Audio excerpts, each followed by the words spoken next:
Vangalapudi Anitha TDP మహిళా నేత, fire brand, teacher స్థాయి నుంచి హోంమంత్రి స్థాయికి ఎదిగిన పవర్ఫుల్ ఉమెన్. గత ప్రభుత్వ హయాంలో వైసీపీ విధానాలకు వ్యతిరేకంగా రోడ్డెక్కిన తెలుగు మహిళ. సోషల్ మీడియాలో ట్రోలింగ్ చేసిన, మెయిన్ స్ట్రీమ్ మీడియాలో వ్యక్తిగత విమర్శలు చేసిన వెనక్కి తగ్గని ఐరన్ లేడీ.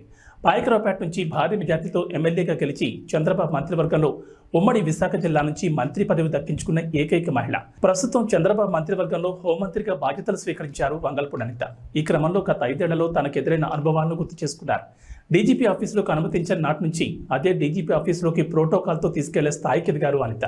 దీనిపై భావోద్వేగానికి గురయ్యారు. హోంమంత్రి పదవి ఇచ్చిన ముఖ్యమంత్రి నారా చంద్రబాబు నాయుడికి కృతజ్ఞతలు తెలియజేస్తూ అప్పటి సంగతిని గుర్తు చేసుకున్నారు.